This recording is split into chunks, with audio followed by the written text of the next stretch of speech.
What's up, everyone, and welcome to another episode of the Fantasy Mafia Podcast, NBA edition. Today is our last episode of our mini series here for this off season before we inevitably start another series at some point soon here. We are talking about the Los Angeles Lakers, the NBA champions, today, reviewing their season in 2019-2020, previewing their off-season here and predicting what moves we think they should make. My name is Jordan Jaika, aka Dr. Fantasy. As always, here with my co-host, the Fantasy Caveman. I'm ready to rock and roll this last episode. This is a big episode for me because that means I've officially gone through a 30-team NBA series, a 30-team MLB series, and a 32-team NFL series. Damn, That means I did the trifecta. So I'm pretty excited to finish this episode actually because not because I don't like doing these series. I like breaking down each team individually because it makes you look at each roster in depth and really think about what these teams should be doing. But it's I don't know. I think that's pretty cool to go through all three of them. That's impressive. Let's talk about the Lakers today, though. So they were the number one seed in the Western Conference. They were 52-19 last year under head coach Frank Vogel.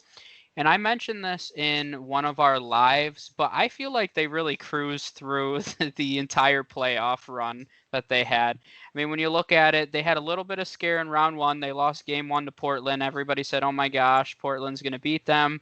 But then they won the next 4 games, so only a 5-game series with Portland. Houston had that one game where they decided to play defense against the Lakers. Once again, only a 5-game series. And then even in Denver, in the Western Conference Finals, it was a 6-game series. But it was a 5-game series. And I know there's a few games that were competitive, but I don't know. It felt like they were in control of that series the entire time. So I don't think anyone was ever worried about them losing to Denver at any point in that series. And then they had the finals, which was a 6-game series with the Heat. I mean, the only thing, I think that was a very competitive series, especially when you consider the injuries that the Heat had. I mean, I wouldn't be surprised if the Heat were fully healthy if it went 7 games. So besides that, I mean, it was a pretty clean playoff run for the Lakers, honestly. I know they, inside that locker room, weren't worried too many times. I think everybody on the outside was worried more than they were. But this is a team, when we talk about the season leaders, you're going to hear a few of the same guys, I'm assuming. Yeah. That's just what my gut's telling me. Yeah. Anthony Davis led the way in points with 26.1. LeBron behind him with 25.3. And then you have a huge drop off to Kyle Kuzma at 12.8 points, which we'll talk a little bit about that. Rebounding leader, once again, Anthony Davis, 9.3. Another guy you might have heard of, LeBron at 7.8 behind him.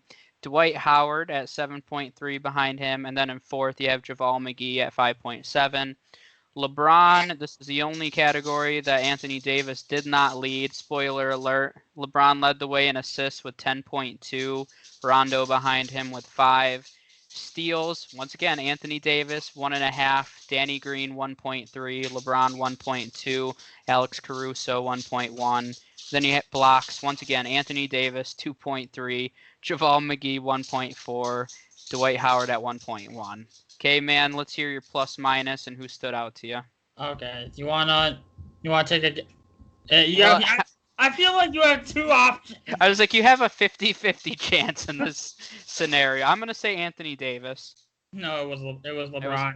Okay. I wanted to joke around with you and say it was neither one, but I don't think that was. It was Alex Caruso. It was J.R. Smith. J.R. Good old J.R. That just gives me his like I saw them celebrate the finals. His shirt was off before the final buzzer hit. Was anyone more excited than him? And he played like 6 games for them. It is 6 games. Get the ring still. Yeah, I mean, got a ring. So LeBron was plus 6.6. Anthony Davis plus 3.9. So. And here's the weird thing. I mean, not saying that Anthony Davis didn't impress me. I mean, because that's exactly what you're saying.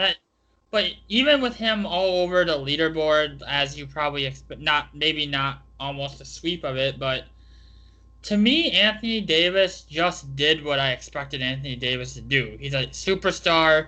He's a top 5 player in the league, no question. And I think he basically did what I expected him to do. Yep. I mean, and I hate giving this guy praise, and you hate giving this guy praise. But LeBron James doing it at 85 years old now.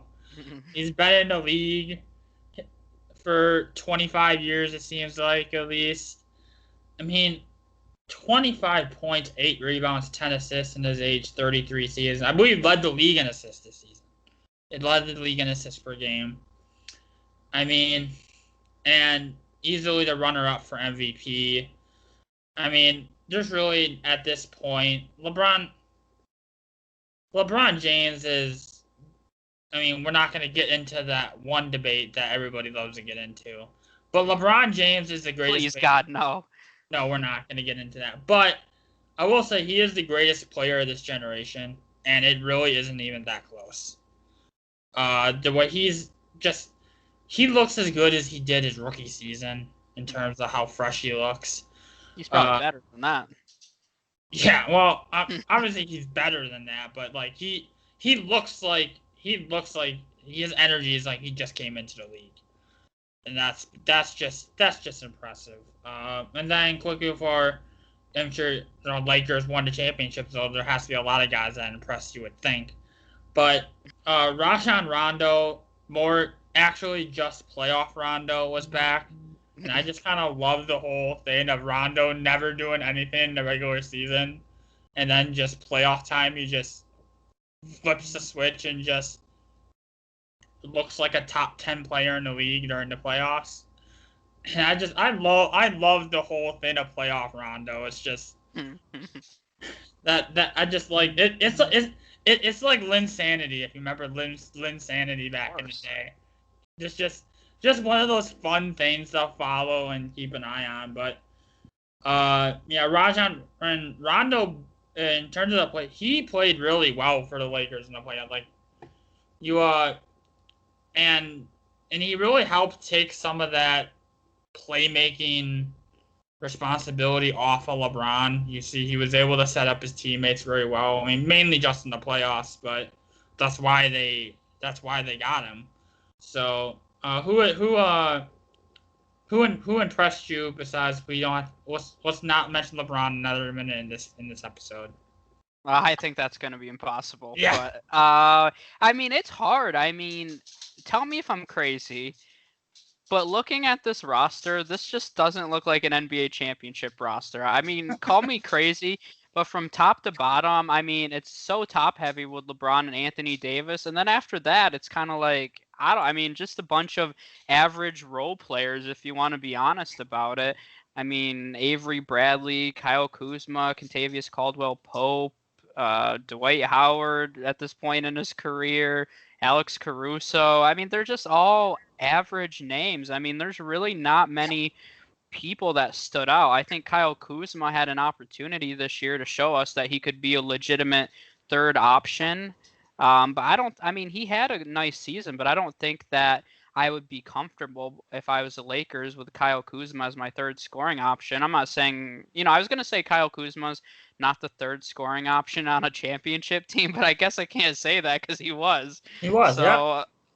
I don't think that's ideal though. So I think Kyle Kuzma had an opportunity to be a lot better than he was this season. So, and he didn't come out like a lot of people were expecting. I mean, everybody had their moments. Caldwell Pope looked terrible during the bubble, but then he had a nice playoff run. Avery Bradley was solid defensively, but didn't really do much offensively. And it goes without saying, but I'll say it anyway. This is one of the best defensive teams in the NBA. So we can talk about, they weren't overly impressive offensively, but the reality is they were the third best defensive team in terms of points per game allowed in the entire league. I believe they were only behind the Raptors and the Celtics, it looks like. So, I mean, they were a really strong defensive team, played great team defense. A lot of great individual defenders, too, when you look at this lineup. But offensively, there's not much to talk about, which sounds kind of strange for the NBA champions. But I mean, Dwight Howard during his playoff run kind of impressed me. I'm not saying that that's worth talking about for 20 minutes, but he looked like a younger version of himself on the defensive side. He had a lot of energy. He was shutting down Jokic at one point. I think that's a big reason why they were able to shut down Jokic was because of Dwight Howard. So just a well-rounded effort from these role players, and I don't think many guys stood out. So I'll go over their depth chart right now. I've mentioned most of these names already, but we'll roll through it. LeBron is their starting point guard listed. I mean, he kind of plays everywhere, but whatever. Behind him, you had Rondo, Alex Caruso, Quinn Cook. At the 2, he had Caldwell Pope, Alex Caruso, Danny Green. Dion Waiters played a few games for him. And then J.R. Smith's technically on the depth chart. Then at the 3, sorry, Danny Green, Kyle Kuzma, Caldwell Pope, a lot of the same names. At the 4, Kuzma started for them. Markieff Morris behind him, Jared Dudley, who didn't play very many minutes for him. Then at the 5, you have Anthony Davis, Dwight Howard, and JaVale McGee. So that's their depth chart from last season. Let's look at their free agents a little bit here. Starting with a few of their options, Anthony Davis does have a player option for $28 million. You have Contavious Caldwell Pope with an almost $8.5 million player option. You have Rondo, who has a $2.6 million player option. And I believe the only player or team option they have is Quinn Cook for $3 million. So this is a team, not a lot of flexibility when it comes to the cap either. Before I mention their other free agents, they're at $119 million if Anthony Davis, Caldwell Pope, and Rondo all opt in, and they pick up Quinn Cook's option. So $119 million doesn't give you a lot of flexibility. Their free agents are also Jared Dudley, Dwight Howard, Markieff Morris, Dion Waiters, J.R. Smith, all technically on the payroll. Then their two-way contracts, they have Devontae Kayuk, and then they also have Costas. And I am never going to try to pronounce Giannis's name on any sort of episode. So it's Giannis's brother, Costas. That just sounds disrespectful. You say his last name then. No, I'm not going to. Antetokounmpo. There you go. I mean, you look at this free agent class. I mean, like you said, as you expected. I mean, it's LA, so they're gonna be at the cap or paying luxury tax every year. That's just how it is. I mean, you look at Anthony Davis is a shoo-in to accept that player option. I mean, although $28 million is a bargain for a player of his caliber, he's expected to opt in still, and then probably I would expect him to re-up and then give him a long, extend him as well. I mean, Caldwell Pope. I mean, God, he's an idiot if he doesn't pick up that option. Jesus Christ. I mean, for $8 million, but Rondo. I heard Rondo's expected to decline his option and test the market. I mean, if you look in bring any of these guys back, I mean, honestly, I would love to see them bring Dwight Howard back next year. I think he showed that he has enough left in the tank to help contribute to a championship team, and that's exactly what he did this past season. I mean, you gotta remember, Dwight Howard almost didn't even go to the bubble.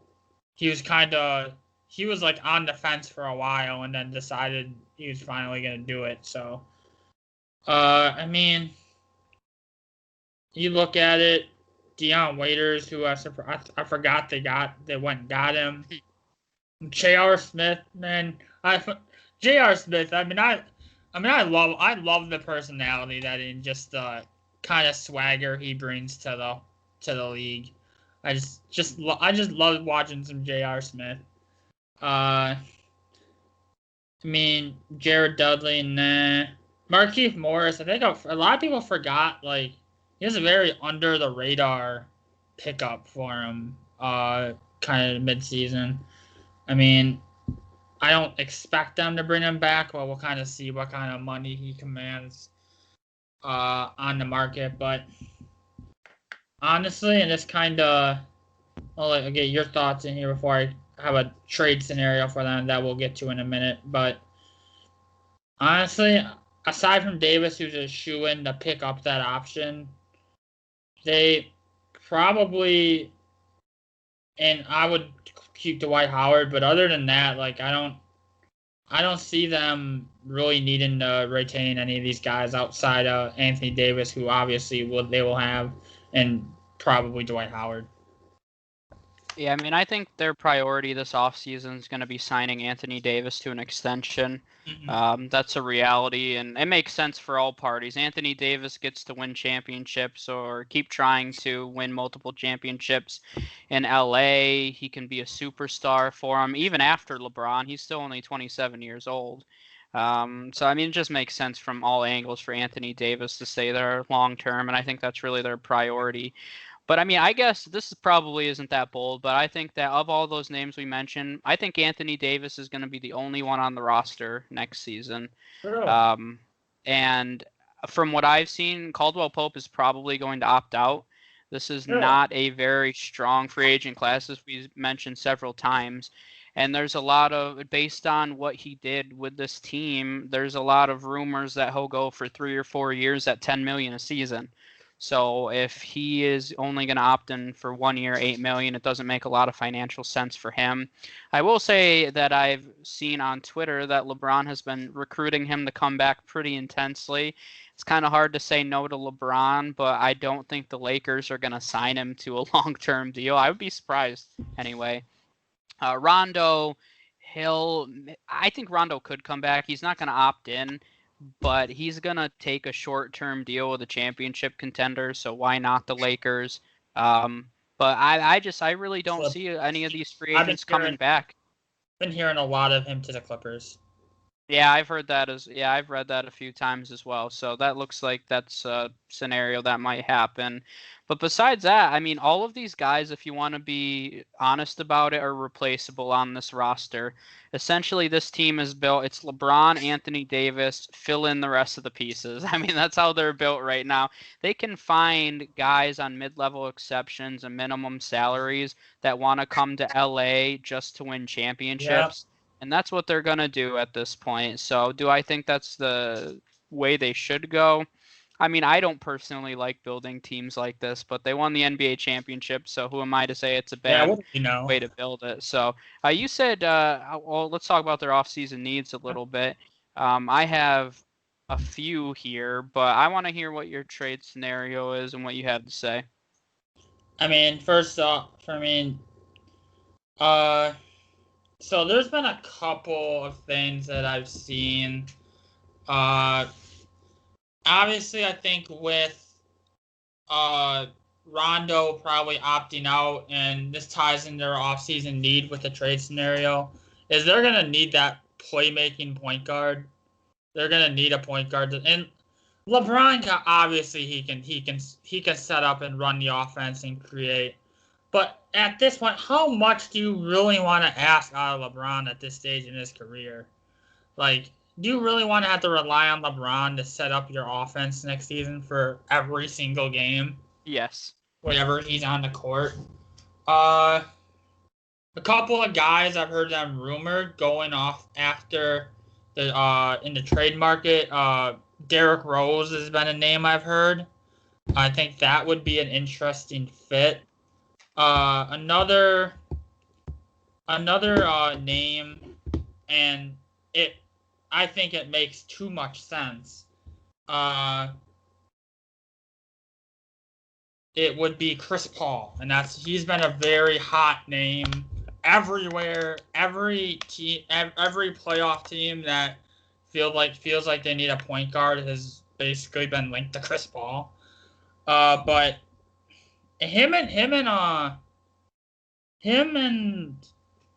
think him and LeBron, they have a relatively close relationship, and I think if that they could make it work. I mean, the Lakers would have to, and this is the trade scenario that I've seen. This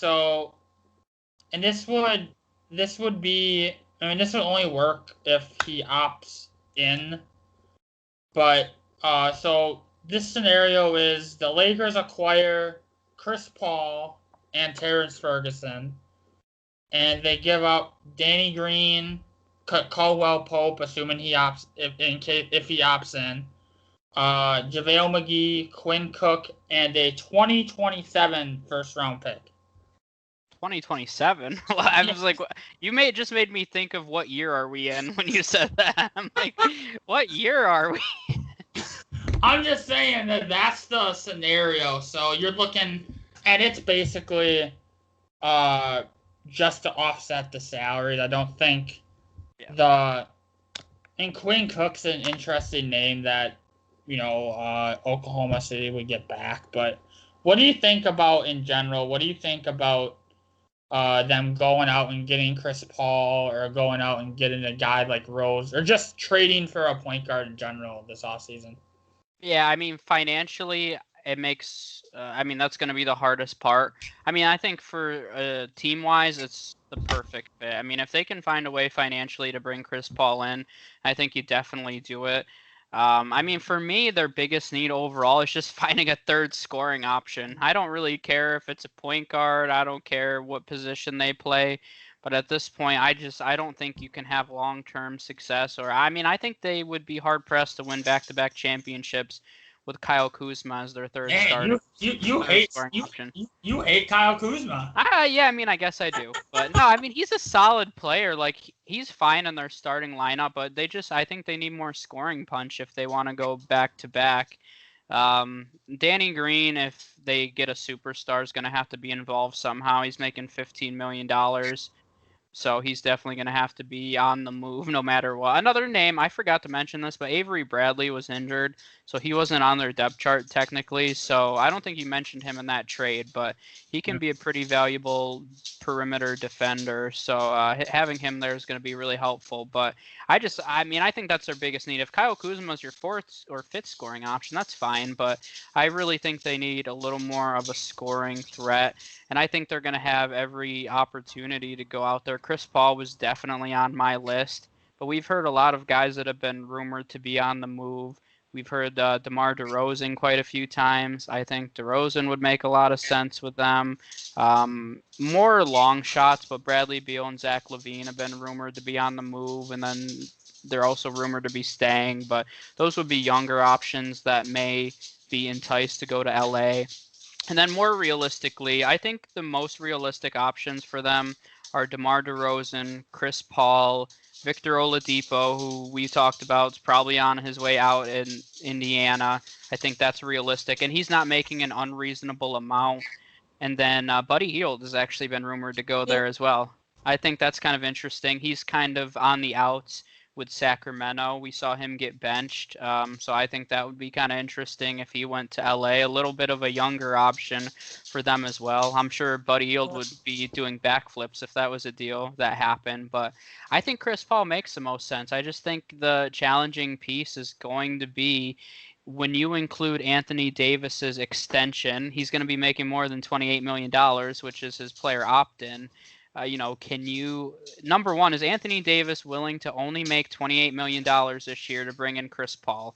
I think that's the number one question. And if he's not, it might not be possible. I mean, to have LeBron, Anthony Davis, and Chris Paul, they would all probably be making $40 million. And that's $120 million right there. That's a salary cap. Then remember, as you said, they could literally make it work. They literally could give minimum salary to 9 guys and be a title contender. I mean, with that, they would be. I don't know. I don't like that way. I think it's risky. I mean, especially when you're talking about LeBron at 35. I don't know. What is Chris Paul, 30? He's got to be around that age now, too, as well. So you're just relying on two 35-something-year-old guys. And then Anthony Davis. Who's 35, though? No, he doesn't. But I don't know. I don't like building a team like that. I feel if they can get the right pieces on veteran minimums, then it makes sense. But they definitely would be paying a nice luxury tax. I don't know how many teams are going to want to pay luxury tax this year because of the revenues being less than they were in a normal season. I think a lot of teams are going to be a little gun shy this year, and more than. I still think every team, it's a concern. They lost a lot of money last season. But the Lakers are going to pay luxury tax. success. It's just how much are they willing to go over the 132? I mean, last year they didn't go over it. They were at 125 last year. But So that's you gotta take Anthony Davis and Anthony Davis extension into account. yeah, that's what I mean. They're gonna have to, but it's just I don't know. I think teams are gonna be gun shy to go over the luxury tax this year. I mean, of course, a team like the Lakers can afford it, but I don't know. It'll be interesting to see what they do. I would be surprised, honestly, talking about these bigger names. I would be surprised if they didn't bring in a third big name one way or another, whether it's through free agency and then they just dump Danny Green's contract for nothing to somebody else. But I really think that they're going to bring in somebody. I'll talk about the draft a little bit here. They have the 28th overall pick. I think they're in a position right now where they can just take the best available. And the few names that I've seen rumored to him, Jamias Ramsey, you mentioned them potentially bringing in a point guard. He could fill that role for Emmanuel Quickly, who I mentioned in the last episode, more of a scoring option. So if they're looking for a great three-point shooter, he would make sense. And then if they were looking for a guy that more plays a 3 or 4 spot, I had Tyler Bay in there, who's been kind of going around that spot. But what other name? I had some guys in free agency that I potentially had them targeting. But what names do you have? I mean, you look at. I mean, they're what are we talking about with the Lakers this offseason? No matter what, they're gonna be. No matter what they do with Anthony Davis, or if they when they extend him, or whatever options get picked up or don't get picked up, the bottom line is they're gonna be in the minimum salary, mid-level exception type deals. You're not gonna see them go out and get like Joe Harris or something like that, because they're just not gonna happen. They just don't have the cap for it. But I mean, a couple interesting names. The first, a guy and the guy who I think makes a lot of sense. A guy like Trey Burke. Mm-hmm. I think he would make a lot of sense. It's kind of like a nice solid. Not saying he would might not start for them, but he'd be a nice solid playmaking option. Give him some scoring punch. Another guy, Wesley Matthews, coming off a good season with the Bucks. He's a name, although he might, and it sounds crazy because he's gonna probably command in the $6 to $8 million range. I would guess for a year or two. That might fall out of the Lakers price range, sadly. But in terms of the draft, I've been hearing a lot of them liking Cassius Winston. That's a name. That's a name not just for the Lakers, but that's a name where if you had asked me a month ago, this Cassius Winston is like the mid second round, like a mid to late second round pick. Yep. But he's been one of the highest flyers on draft boards recently. You see a lot of mocks, and you're seeing him starting to go in the at back end of the first round. And the latest mock that I see actually has the Lakers taking Winston at 28. So, I mean, then Winston's a career 43% 3-point shooter, so he can really hit it. So he'd be a name that I would like to see them go. I mean, yeah, but other than that, they're just gonna be on the veteran minimum mid-level exception route, the kind of basically fill the route. They're gonna get guys that veteran ring chasers. Basically. Yeah, I mean, I had a lot of those names as well. If they're able to work out their salary cap a little bit and get rid of that Danny Green contract, but they don't bring in another big name, I mean, maybe you see him go. I've seen Gallinari wants to go there. I mean, so potentially if he's willing to take a little bit less, maybe that's the best case scenario in free agency for them, is getting a guy like Gallinari. But besides that, I agree. It's probably lower end guys like Trey Burke. I had him on there. I had Jeff Teague on there as well, more as a veteran point guard off the bench. I think that makes a lot of sense. A few people I've seen have said Marc Gasol and Serge Ibaka. I don't know if either one of those makes a ton of sense for them. I mean, it might make. I mean, obviously, if they don't bring back if Dwight Howard and JaVale McGee are both gone. Yeah. Then I could see them making a move. Then that would make sense. Markieff Morris is there, so I'm assuming Marcus Morris. They're gonna just sign both of them. No, Markieff Morris is a free agent. So like bring the Morrises back to LA. Bring them both to LA. But yeah, I mean, realistically, we're looking at lower end names. I've seen a few them potentially going out to get younger upside players on smaller deals, like Josh Jackson, who he's mentioned a few times. He's been kind of a disappointment, so he's probably gonna have to take a smaller deal to prove himself. A few people have really rumored Malik Beasley there. I don't know if they're going to be able to afford him. He had a pretty solid season last year, and I think not that he's going to command $30 million a year or anything, but yes, 5 to 10 million. Yeah, that's exactly. He's probably going to be the third scoring option. He's better than Kyle Kuzma. I agree there. But I think, yeah, I agree with you for the most part there. So I think realistically, though, I would be very surprised if they did not bring in a third. I'm not going to say superstar, but a third star caliber player here. I'll be very surprised if it doesn't happen this offseason. But I think number one, the priority for them is making sure that Anthony Davis is there to stay long term. And then second, how do we do that and bring in a star caliber player? I think that's the Lakers offseason summed up, and then we'll fill in the pieces with 10 Dwight Howards after that. I mean, that's realistically, yeah, just Dwight Howard 10 times. Dwight Howards, that just seems... Yeah, they're probably not going to go back-to-back if they have 10 Dwight Howards on the team. But players like that. So we'll wrap it up here talking about players where we see them finishing in the future. So once again, it's like a broken record here, but they're the defending NBA champions. As long as LeBron and Anthony Davis are there, they're going to be one of the best teams in the Western Conference. They're going to be right in title contention. Like I said, I do think they really need to bring in that third scoring option if they really want to go back-to-back. I just think the NBA as a whole, there's a lot of talented teams, and I think going back-to-back is more challenging than it's been in a while. So if they want to do that, I really think they need to bring in that other option, which I fully expect them to do. So no matter what, they're going to be right in that conversation. But for me, they have to add a little more punch if they want to have a solid chance at going back-to-back.